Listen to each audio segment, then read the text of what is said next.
So if you happen to catch Dana White's Contender Series the past couple days, man, was that a good card. I would argue and say, besides the heavyweight fight, that was probably the best Dana White's Contender Series episode I have seen. Every fight was absolutely fantastic. And the question that I wanted to ask you guys today, and I'd love to hear your thoughts in the comments down below, is do you think Dana White should sign more losers on the Contender Series? We've seen it before, but last episode, there were 2 fights where he signed both the winners and the losers. We're going to talk about it in just a second. Before we do, though, I do want to say hello, everybody, and welcome back to another video. If you're new here, my name is Kyle. I'm your guy with too many YouTube channels.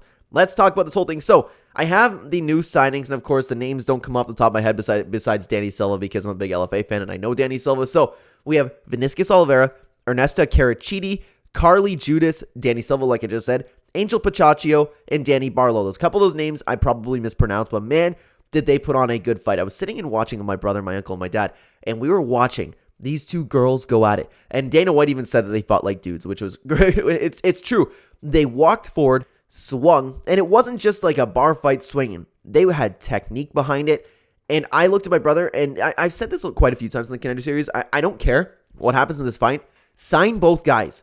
Like, I hope Dana White introduces the idea of, especially in future Contender Series, of being more open to signing fighters that have lost, because sometimes the guys just get caught. Sometimes they show the technique that they belong in the UFC. Like, I'm confident Ernesta and Carly will defeat at least everybody in the flyweight division until the top 5. That's when I will question it, because when those girls hit the UFC, I'm betting on them. They showed heart. They showed technique. They showed like the will to win, more so than I have seen in the top 10 of the UFC for that division specifically.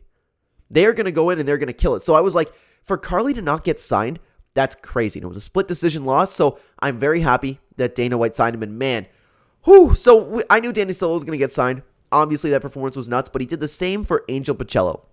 This dude, oh my God, he overcame almost getting finished in the first round, to dishing out more damage to Danny Silva, to being potentially more active, to throwing right back. This guy's ear was falling off of his head, and it was disgusting to see. But this dude fought like he didn't care. And it wasn't just like, I'm fighting back and I'm swinging.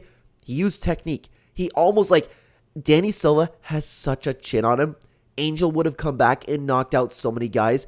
This dude went through a war, and he was crying that he lost afterwards. So if you saw that little bit of an interaction with Dana White, you couldn't hear it, but Dana said that he said, I wanted to win this fight so bad. It was so evident. He has the heart of a champion. I think Dana White completely made the right decision. But this brings me to the question, why not do this for more fighters? There have been fighters on this Contender Series. There's been fighters on every single Contender Series that they've lost the fight, but it's evident that they have the talent for the UFC.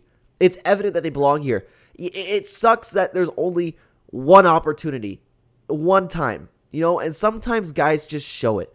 You just look at them and you know, hey, this guy could hang with the UFC, but just because he got caught in the 3rd round, it happens. It's one fight. Anything could happen in MMA. So I love what Dana White did and signed fighters that both won and lost this time around, and I hope that he continues to do this later on in the Contender Series and in future Contender Series episodes and seasons. Guys, I want to know what you think. Let me know down in the comments. Do you think that these people deserved a contract, or do you think that they should have to win? I would love to hear your thoughts in the comments down below. Thank you so much for watching this video on the screen right now. If you'd like to continue watching the Clenbat channel, there'll be 2 videos on screen for you right here. I will see you either there or the next video, guys. Take care.